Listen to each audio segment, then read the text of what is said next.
On today's episode, you'll hear from someone who helps ensure your emails actually make it to the inbox, and why just having a list isn't enough. This is the Be a Marketer podcast.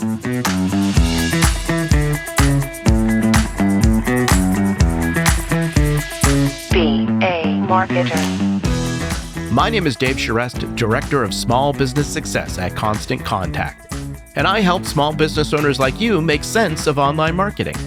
And on this podcast, we'll explore what it really takes to market your business, even if marketing's not your thing.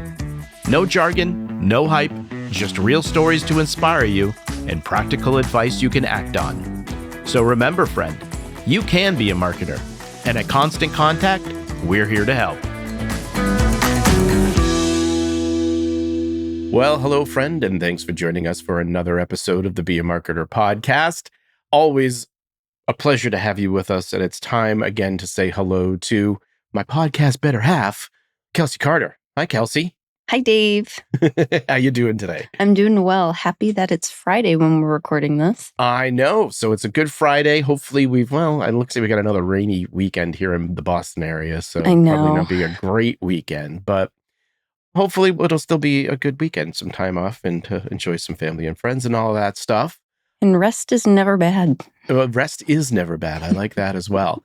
I'm like that too at the time of this recording. We're both sounding a little better, getting a little bit more on the healthy side, which is good. I know. I feel like a person. People feeling is good. Wait a minute. Strike that. So here's my question for you for today. Have you ever gotten like emails, particularly marketing emails from somebody, and you're like, how did this person even get my email address? You ever been in one of those situations? Yeah, several times. I Right? feel like All the that time. still happens like occasionally, more so when I was like in college, I think, but definitely still now. Where I'm like, I don't remember signing up to this list. I'm trying to think of like a specific one, but I know that I remember it was something for like a perfume or something like that. And I was just like, Okay. I don't remember that. I mean, Yeah. I like to smell nice, but Do you wear perfume? I do. I kind of lean sometimes a little bit for cologne, but I Okay. normally get gifted perfume. I don't think I've ever Oh, actually gone okay. out myself to buy some, but normally like Okay. around Christmas I'll get one. Yeah, it's really interesting when you start to get all of these emails. I think it comes on both sides. I get a lot on the business side email. I get a lot on the personal side email. And, we're going to have a conversation with someone today where I think when you start thinking about this stuff, I mean, as a business owner, you're always going to be kind of approached to potentially purchase a list. And we've had conversations about this before where this is not an ideal situation. But even ultimately at the end of the day, when you think about not only building that list and doing those things organically, it's really all about protection, right? How you're growing that list, really protecting your sender reputation as well in terms of what you're doing and making sure you're sending to people that want to hear from you. And then just protecting those customer relationships. And all of that really boils down to doing those things in the right way to start things off. That way you're collecting email addresses in the right way. You're setting up how people are going to come into you. You're letting them know what to expect and doing all of those things at the end of the day and in the long run end up being better for your business than if you just tried to take those shortcuts where you're just kind of adding people to your list or you're buying a list and doing all of those things that we typically frown upon, right? So Kelsey, I'm going to go to you. Why don't you tell us a little bit about our guest today? Today's guest is Jennifer Nespola Lantz. She's the Vice President of Deliverability and Industry Relations at Kickbox, an email verification and deliverability service based in Texas. So Jennifer leads Kickbox's consulting team, helping businesses improve the quality of their email lists and ensure their messages get delivered. She's been in the email world for over 15 years and is super passionate about education, strategy, and helping marketers solve tricky deliverability problems. Yeah. Deliverability, tricky just in the world of getting the emails to the inbox, but also tricky just to say sometimes, Yes, right? I was going to say. Well, Kickbox is one of Constant Contact's technology provider partners, and you can actually integrate Kickbox directly with your Constant Contact account. That way you can easily verify your email list. So if you're wondering, why would I even want to do something like that? Well, it comes into play really when you're, maybe you've been experiencing like high bounce rate, for example, or poor campaign performance. Maybe you're even thinking of maybe re-engaging an old list that you might have, or maybe even just suspect, some of the things we talked about in the beginning here is that maybe you've had some past data collection issues, right? You haven't necessarily done those in the right way. And so verification actually can really help you start to identify issues that can impact your sender reputation in the future. And so essentially, because as we mentioned, the better the quality of your list, the better the engagement is going to be. And you can start to root out any of those problems before you actually do anything or send any emails to them, which of course will end up boosting your bottom line in the future. So we had a really great conversation with Jennifer. We talked about, why growing your email list the right way matters more than growing it fast. We talked about how to protect your list from bots, bad data, and other silent reputation killers. Then we also got into a little bit more about what email verification actually does and what it doesn't do, right? So I think that's just as important. I also want to mention before we cut over here to Jennifer that at times the conversation here can get a little technical. So I'm going to remind you that Constant Contact has you covered in making sure that you're up to date on all the tech side of things that happen around some of the things that we talked about here today so that your emails will get delivered. So don't worry about things there. We'll also make sure to include a link to Constant Contact's Tara Natanson and John Marburger. We had an episode with them and on what to do to avoid the junk folder. So it'd be another kind of sibling conversation here to have. And so that'll be a good conversation to listen to as well. But for now, let's go to Jennifer on the importance of an email list. It's so important because most businesses need people to thrive. And whether that's a sales business or newsletter business or, just even a small service business, they need people. And the email is very important because it's your way to communicate with them. Even if you're not selling, you need to be able to communicate to quickly give out receipts or confirmation for appointments. And so, especially in this world where we're all very much disconnected physically, but connected digitally, it's really important to have that way to communicate with someone. And I think that without it, it becomes much harder to grow your business and to stay in contact, keep people update, and keep all of your information at the tip of their fingers so they can reach out when they need to. Yeah. So, I mean, obviously, Constant Contact, we're obviously big on that idea of like maintaining and building a list and being able to do that and keep in touch with those people that are important to your business. Of course, the main thing, of course, is the email list is only as good as the email that gets delivered, right? Yes. And so from your perspective and your years of doing this, like what are some of the best practices really for thinking about just, I would say, building the list and really maintaining a healthy list? Yes. I think your first step for anyone, large or small, is to make sure you have consent. So when you're building your list, consent is number one. And this consent needs to be clear and conspicuous so that when somebody gives you their address, they know exactly who they're giving it to, what they're getting in return, and how often. And I think that's a very important part. And that, a lot of times consent can almost be hidden in terms of service. Click here for your terms of service, and then you submit your email. And later on, you're like, I'm getting a lot of emails and I don't know why. Because initially you just put it in to maybe create an appointment with someone. And now you're getting a ton of marketing emails. It should never be hidden because it ultimately, if you take like the legality pieces outside of it, it just creates a very negative experience. And part of what you want to do with your customers is create a relationship and experience that's lasting. And so consent and setting those expectations up front is probably the first thing I'd say for building your list. I'd be careful with those that promise list building activities because I would say, we use the term, a lot of people use this term, but like a snake oil, right? Yeah. We'll partner and we'll grow your list this way, or, buy these ads and do these one-click subscriptions, all this stuff. And yes, they could give you a ton of emails, but they're not quality emails, meaning they probably haven't truly consented. And when you think about not just growing your list, but maintaining it, that consent carries through everything. If you can't maintain that consent, your list might grow quickly, but it'll drop quickly and it will cause problems. As you mentioned, a good email list is one that gets to the inbox. If you don't have that consent, it ultimately leads to spam complaints.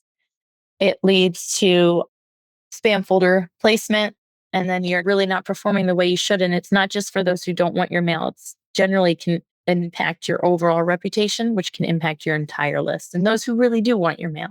Well, so I want to reiterate that obviously we talk about this all the time. The reason why email marketing does work so well and why it's one of the most powerful marketing channels is because of that fact, right? Like if people are raising their hand to say, yes, I want to hear from you, that's always going to be more impactful than somebody who, again, to your point, you're just adding people to your list. Like this is one of those things that you'll see all the time that happens. Like somebody goes to like an event and then they start getting business cards and they just start adding people to the list, right? I'm like, okay, don't do that, right? What you want to do is, yeah, sure, follow up with a personal email, ask them if they want to join and let them opt in, right? Because those people that take that step are going to be actually interested in hearing from you and you're not going to be sending negative signals for your business by doing something like that. And so can you walk us through how this does have an impact if you are doing kind of, I guess, well, let me phrase it this way. Like, what are the pitfalls to kind of watch out for? And then how do those pitfalls have a negative impact on a small business owner, for example? For collecting email addresses? For like, yeah, as you're building your list. So there's a lot of things that I think about when you're building out and maintaining. First is the consent. Also, you want to protect your forms.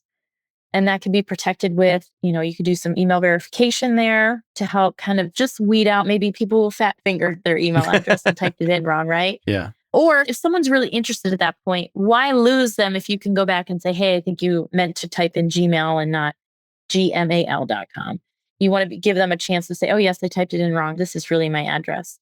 You want to pull out those who, if bots come in and they're just flooding your forms with bad addresses, you want to be able to pull that out as well because you don't want to poison your database. Because as a sender, if you're sending to bad quality email, the receivers will see that. Those who monitor activity, who are monitoring park domains, stuff like that, will see that. And that kind of adds into your reputation as a sender that you're not being mindful of who you're sending, especially if you don't kind of clean that out. As a new sender too, that's very important that you're sending clean data and consented data. So as you go through, then you want to protect your forms potentially with CAPTCHA, double opt-in, all these things that just help to weed out, are you one human or a bot?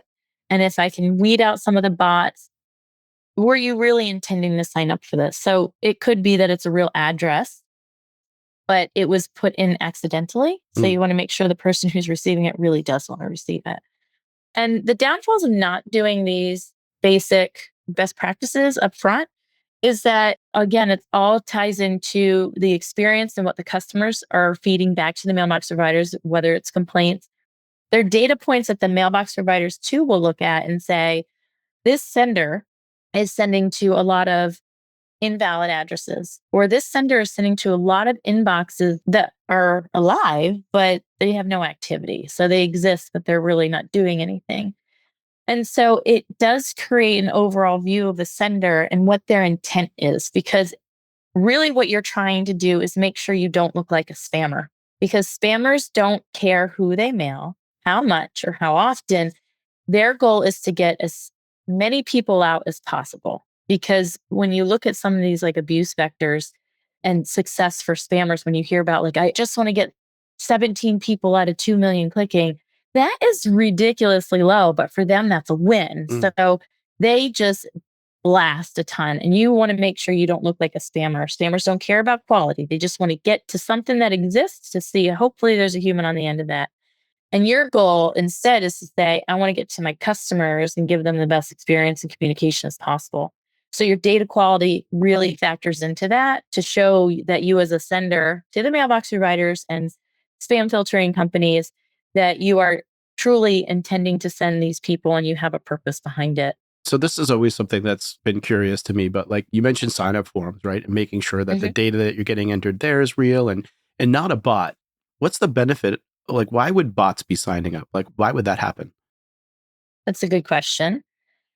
I'm sure there are some people out there that like to just do stuff that's not nice because it's fun. Okay, yeah. Flooding forms can bring them down, which can be beneficial because now your IT is focusing on something else and bringing that back up. It impacts the performance of that company. But a lot of times what they're trying to do, depending on how they're doing it, sometimes bots sign up forms because they're testing to see what they can do. I know I can sign up in that form and they're not flagging or kicking me out. they go around and they test a lot. One of the things they do is called list bombing. And what that does is they'll take a legitimate address that they have targeted for some reason. Let's say they know your bank account, and they'll say, I'm going to go to all those forms I just found out about, and I'm going to list bomb them. I'm going to go with this one address. I'm going to go to all of them, with the same address on all of them. So now that person's inbox is flooded with mail from a ton of senders who they've never signed up with. And so that one email that says your account password has changed gets hidden amongst all of them. Mm, And that's one technique of why they might do got that. it. Okay. But sometimes the reason for this has nothing to do with the client's business. Got it. Yeah. There's other things happening, and they're using these senders as a vector to do so.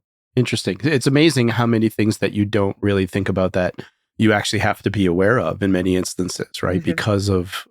Because of these nefarious actors, right, going out and doing Yes. those things. And so, can you tell me what is email verification then, and then why is that so important?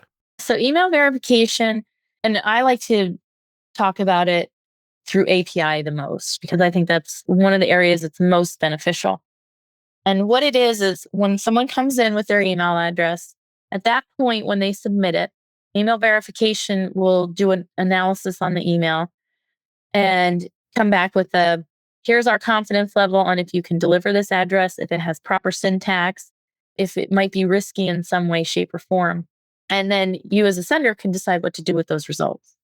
And it's important because if somebody is attacking your form, for example, I know Kickbox has ways that we might say, you just got, especially with list verification, for example, somebody put in like 123456 at gmail.com, 123457 at gmail.com. And so all these iterations of just not quality email addresses we can flag to say, something happened in your list is not quality. You don't want to be mailing all these email addresses.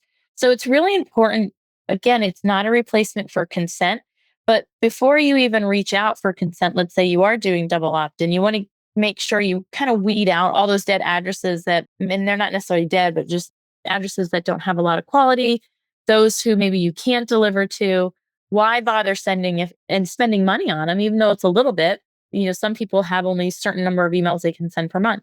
Why send or add context to your database if they are not valuable? I know there are some ESPs that say you can have up to, let's say, 2,000 contacts, and then you go up to the next tier. Why add contacts to your database if they're not going to be valuable to you? And so there's a lot of reasons why being able to make sure that you're putting in the email addresses that are most likely to belong to a customer is very important.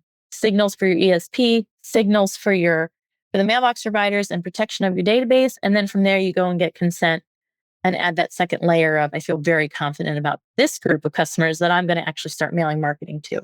So there's an interesting thing here. So does verification come in I'm thinking, okay, I'm a small business owner, and you hear this, right? Well, how do I get a list? I don't have any people. And then obviously someone is eventually, at the end of the day, ultimately someone's going to email them and say hey, do you want to buy a list? Right? Which obviously is something that we don't think is a good idea, right? Because to your points earlier, you're not going to get quality people that actually signed up, that want to be part of this list.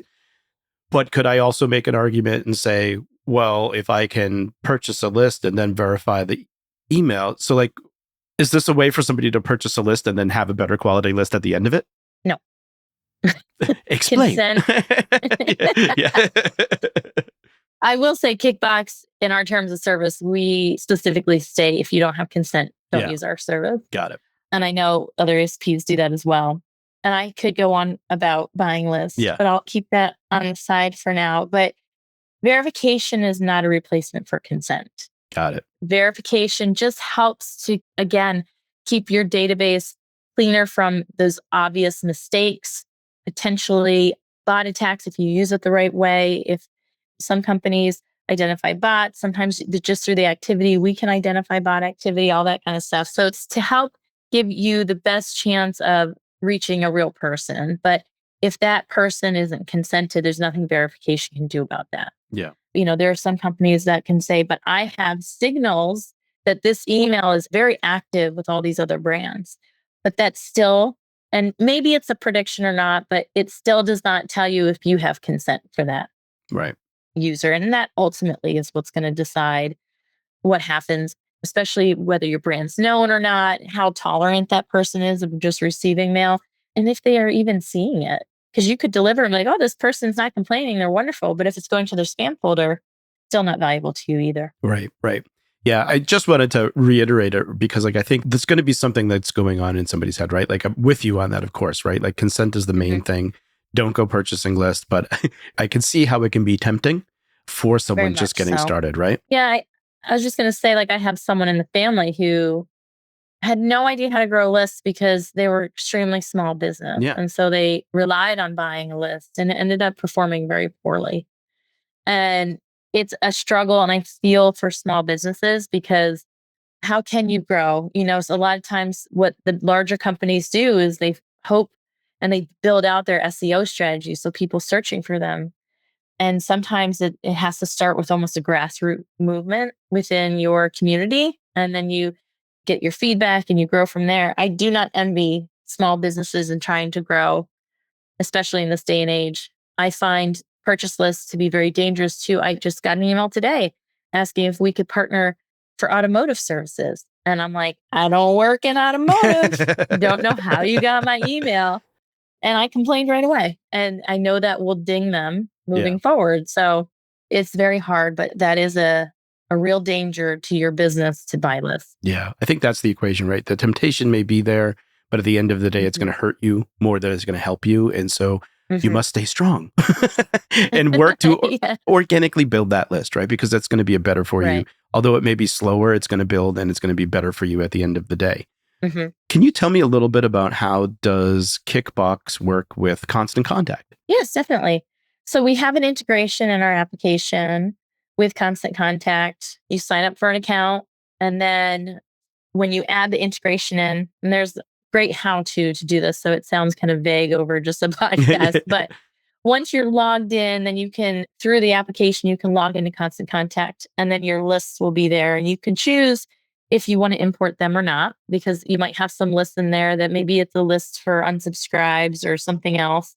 You don't have to touch any of those. You select which ones you want to verify and then run it through our system and we'll feed the results back. And you can choose if you want to export them so you can look at them and download them, or you can just feed it right back into Constant Contact as a new list that you can then select and mail from there. And I think this is something that seems like it's even more important today when you start thinking about what's going on with Gmail and Yahoo and authentication and DMARC and all of these things. And we've had some conversations about this before, so we'll be sure to include some links so people can listen to those. But essentially, the Googles and the Yahoos, and I'm sure others will follow suit, but they basically want to make email safer, which means when you're using a service like Constant Contact, for example, typically you're using, I guess, a shared domain. Whereas now you're actually authenticating if your business has your businessname.com and you're using that as an email address, you're actually authenticating against that domain, right? And so these things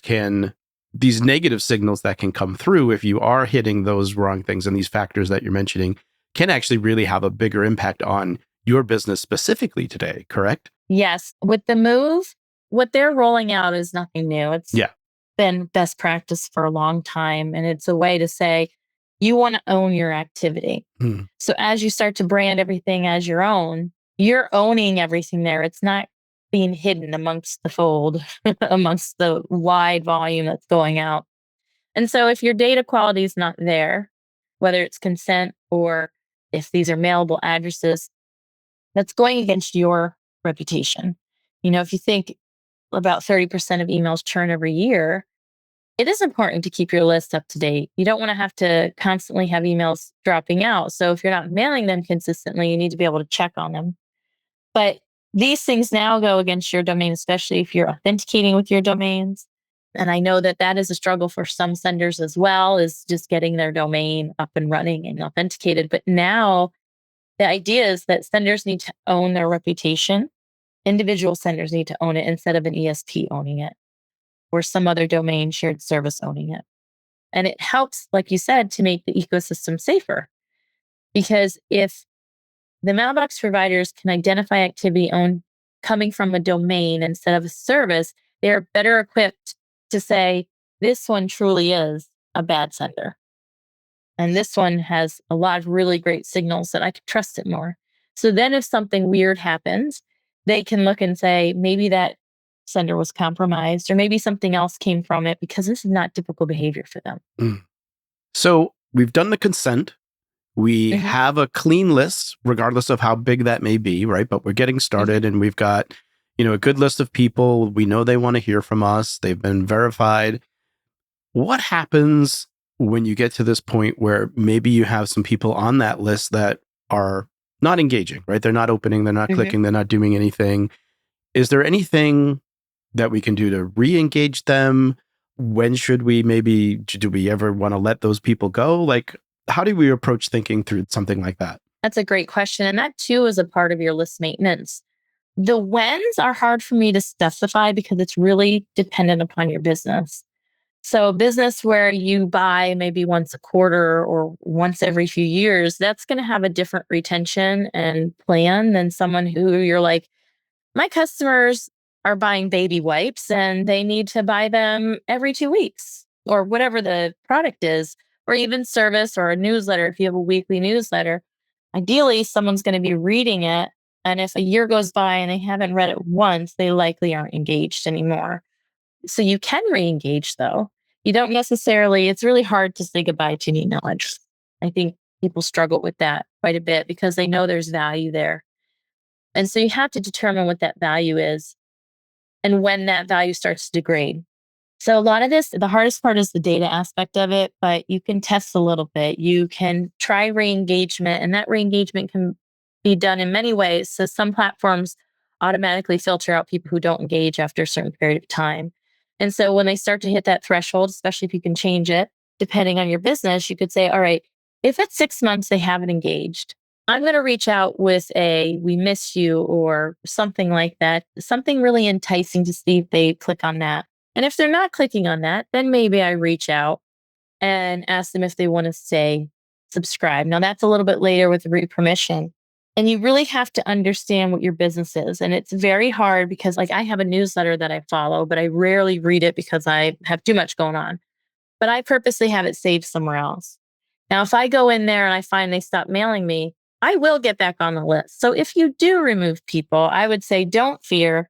If they really aren't interested, they will get back on your list. So part of what I would make sure you do as a marketer is make sure there is a path to get back on the list once somebody either is removed or unsubscribed, that they don't have to be gone forever. They're just gone until they reconsent. But there are definitely flows and strategies that you can do to make sure you're touching base with them before they completely disappear. You mentioned like if somebody unsubscribes. I think one of the things we're often helping people understand too is when you think of sometimes when people unsubscribe, it's not necessarily because they are unsubscribing from you. I think there's a tendency for small business owners to take it really personal, particularly since growing that list can feel like a lot of work sometimes, particularly when you're first Yeah. getting started. But to your point, you said something like 30% of addresses kind of fall off after a certain point in time. What do you say to people who may be concerned about people unsubscribing? I think almost every marketer I've talked to has some of that fear. An unsubscribe, though, is a much more desirable action than a spam complaint. So we tend to forget that there are people on the other end of that email, and Yeah. we tend to just look at the numbers. And Skylar has, on our Kickbox blog, she wrote an amazing article about viewing people instead of numbers because it's harder to empathize with numbers than it is with people, right? So if you remember there's someone there and you wouldn't want to be forced to stay in a conversation with someone if you need a break. If it's too much, you have too much else going on. Again, it might not have anything to do with that brand as something that you should take personally, but it could just be that something else is going on that's taking up their time and they need the space in their inbox and they want to just say, for now, I need to pause. It's better for them to unsubscribe than to get so fed up they're going to hit the spam button because that will ruin your reputation. And it's better to part that way. And when they depart, just again on your website or whatever, make it easy to come back in. It is hard to say goodbye. So if you can, it doesn't work for everyone, but sometimes getting feedback at the point of unsubscribe, why are you leaving, Yeah. can help you as well. Because sometimes you'll get very clear answers like get too much email or it's not relevant. So as you start to get that feedback, then you could say, if I'm not relevant, what do I need to change? And I would say use those data points as learning to make your program even better to help keep that retention longer. Yeah. What are some things that when you think about from like a deliverability standpoint, are there any particular types of content that people should be aware of in terms of like including or not including in emails? I think it depends on your audience. Yeah. There are not safe for work content that does just fine because the audience wants it. So I think what you should think about that has actually hindered senders are what you're linking to. So for example, shorteners, link shorteners like bit.ly, any type of shared service, which those shorteners can be, unless you brand them with your own domain, can be dangerous because anybody can use them. And it's hard for everybody to stay up to date on what's going on in the abuse world. But if anything is shared, it could be dangerous. So, bad actors, there's a couple, I just got one on my phone the other day through SMS. It's a shortener, a link shortener, and it came through a phishing text message. You get bit.lys and all that kind of stuff, any type of link shortener through email. So if you're like, oh, you know what, I'm going to use this redirect service because it's going to help me track engagement on a different level and weed out bots or whatever the case may be, make sure you brand it yourself. Don't just use a shared default given domain, because if that's used in abusive content anywhere else, it can impact your performance as well. So I'd be very careful about the domains that you use. Make sure you're clear with your call to actions. Make sure your unsubscribe is clear. Don't have people searching for it. But in terms of the content and what to say and what not to say, it's really, being able to know your audience and what they want to read. You could have the most boring content and it would get flagged, not because you said the word sale, but because nobody likes it. You know what I mean? It could be super safe, but boring and not relevant. And that could go to the spam just as easily than someone saying something maybe more inappropriate than what we can talk about on the podcast. So I'm curious, what's your point of view on, so Gmail has been doing, I guess, the tabbed inbox for a long time. Yeah. Apple is about to roll that out as well. Mm-hmm. What's your point of view on a tabbed inbox? I love them personally. Again, I get too many emails. And if it was all in one, I would be inundated. So I'm talking as a user standpoint. As a marketer, I still think they're beneficial. One, now Apple's is going to be a game changer in that way. Maybe not a game changer, but they're going to change things for a little bit. But prior to Apple announcing this, if you were a Gmail email address and you fed that into the Apple mail, it didn't matter if there were tabs. So everyone was getting all upset about tabs, but Apple doesn't display them. Now, Apple will have their own tabs. So maybe what's tabbing and updates in Gmail is tabbing as promotional in Apple. It's all going to be different all up in the air. But the point is trying to control the flood of email that everyone's getting and putting it in places so when someone's ready to read it and they're open, they can go to that place and find it. And that is when they are going to be most active and most interested in what you have to say versus flooding the inbox so much where I have heard other people say, well, my mom is not an email person, but she just went in and unsubscribed from everything because it was too much. Yeah. This allows them, I view tabs as a way to almost increase the subscription time on your list because you're not getting in the way. You're on the side. You'll get to it when you want to. For me, I feel like it's an option that allows them to retain that sender even longer before they tire of the mail. So even if you do send more often, it's kind of out of sight. And then when you're ready, you go find it. So I personally like the tabs and filtering approach. It's hands off. People want something that's easy. If it's hard to get through your email, they're going to maybe abandon the email. And then you don't have that email anymore. So it's a great thing when mailbox providers can give tools to the users to make their life easier and to make the management easier because they want those users to keep those addresses as long as possible. They don't want them going to another service or something like that. Right. Was it just the fact that, like you said, Apple would be a kind of game changer in this? What it's doing? Was it just because of the tabbed inbox on the phone now, or was it something different? Or was there more to that? In my head, I was also thinking about the AI piece that they're also potentially rolling out. I think Yahoo's doing it too. And, I've read different opinions. Chad Starbuck had a great read if you're curious about what he had to say about the AI. I'm not sure. So what are they doing with the AI piece? So they're summarizing the emails Got in it. their own little previews. Yep. And right now, previews are often generated by the marketers. They can put in some text that's hidden when the email's loaded, but in that preview pane, you'll see like a little quick, the most important line that you want them to see. With AI, the algorithm's going to decide what to call out in that email. And the marketer may not want that to be the key point. So I don't know yet how that's going to help or hurt marketers. So I don't want to speculate on that yet because I tend to be a negative Nancy when it comes to AI stuff. But it could be really helpful. Or Apple might even say, look, this actually is more dangerous. I was just reading something that, what if someone's doing a phishing email and they're pulling out stuff in ways that doesn't allow a user to look at the email and see that it's dangerous, right? So I don't know yet if it's going to be lasting or beneficial, or if the providers are going to say, hey, look, we want to better provide a user experience. I know Yahoo uses schema. Maybe everybody else will start using schema so that we will display what you want us to instead of us assuming what you want us to display or to summarize or something like that. Yeah. So I'm not sure, but I do think that'll be a game changer.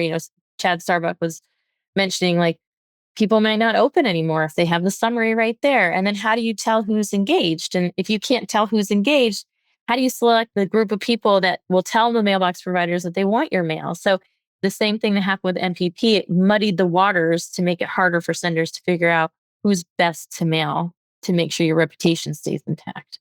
Any other roles or impact you think AI is going to have on just deliverability and compliance for that matter? Well, AI is already used on the provider side for filtering, and it's been used for a long time. I think that'll just continue to happen. There'll be more data points, and sometimes they get it wrong. I think there'll be more AI for list selection with CRMs and different mailbox or ESPs that may help people who have a small team make different selections and do testing in ways that maybe they didn't have time for previously. So I think there's some really cool things that are going to come out of it. Again, I tend to be negative Nancy because I also think about what AI is going to do for the bad actors out there and how they will create more alluring content more easily and how that can impact end users, how they might be able to more quickly mimic a brand and spoof them and create just a lot of different gaps that will be hard. Even if, let's say I was a brand, I don't want to make one up because I don't want to have anyone say, oh, Jen said this one had a compromise. But if I'm brand A and I've been nourishing this brand and doing a really great job, and then some bad actor comes in impersonating me, even if they're not using my domain, whoever got impersonated, it's going to have a negative potentially reaction to my brand moving forward, or especially if it hits the news. Whether you intend to or not, you can still get negative connotations from these negative actions that are happening out around you. So I kind of look at AI as just, again, I almost feel like it's one of those things that it has to prove itself to me before I'm going to jump on board. Yeah, interesting times for sure. It's unfortunate people ruin everything for everyone, don't they? With yes. The bad actors, right? It's like, oh, they okay. do. Yeah. I say that many times. I'm like, you know what? So much could be improved and flourished, but then you got these bad actors that just ruin it. Well, if you could only give one piece of advice or email advice to a small business marketer, what would it be? Just one? Just one for now. Oh, that's hard. Well, you have, how's this? Do you have top 3? Uh-huh. I'm trying to come up with something different than I've already said. So that's why I think it makes it difficult, because consent is always number one. Making sure you're technically set up correctly is 2. So your authentication. And then again, relevant content, I think would be the next one. I think small senders struggle on volume size too, because if you don't have a ton of volume and one person complains, it's a lot louder signal than if you're, 1 out of 1,000 is considered borderline spam complaint rate, where you're like, you're starting to be a little shady now. Yeah. And so if you're only sending to 10,000 people and each mailbox provider has a small volume of that, you easily can look like you've got screamers on your list, and that it can be negative. So small volumes can be harder to manage. So I'd say That's why consent is so important in that relevant content, so that you don't have anyone that wants to complain. They want your content. Jen, anything else you'd like to add? Email is not easy. For as much as we're like, well, you just put emails together and hit send, it's really complex. And I don't think anyone should go into it and feel bad if they're struggling, because there is so much nuance to it. And sometimes you just need that person to say, hey, have you tried this? Or why don't you tweak this a little bit to really make the change? So if you are struggling, don't wait 3 to 4 months to find an answer. The sooner the better, because the longer you land in that spam folder, for example, the more signals you're giving to the filters that say you belong there. So if you're starting to struggle, address it as soon as you can and monitor and protect your email ecosystem, protect your domain. See, now I've got like a list of 20. Now I'm going on a roll. Protect your domains, protect your accounts that you log in on so nobody compromises your account and starts mailing spam out of it. I spoke to someone who I don't want to say too much because I'm not allowed, but we'll say someone they were communicating with account got compromised, and then they started emailing, and then eventually his account got compromised and they started spamming out of his account. So always just be very careful about what you send, who has access to your systems, what you're sharing. Protect everything that you can and protect your customers. Well, friend, let's recap some items from that discussion. Number 1, get clear on consent. You want to make sure that people know what they're signing up for, how often they'll hear from you, and what they can expect from you in general. The more you do on the front end, the more valuable your list becomes. So make sure you're getting that consent from your subscribers. Number 2, use verification tools. Now, services like Kickbox can help you spot mistyped or risky email addresses before they end up hurting your deliverability. Now, don't forget that Kickbox integrates directly with your Constant Contact account. More on that in a moment. Number 3, let go of disengaged contacts. Now, if someone isn't opening or clicking after a while, it may be okay to remove them. It's better than getting a spam complaint in the future if they're disengaged. Now, remember, Constant Contact has a segments feature that'll automatically show you your least engaged contacts. So here's your action item for today. Verify your contact list before your next big send. Now, if you use Constant Contact, try the Kickbox integration to clean your list and improve your chances of hitting the inbox.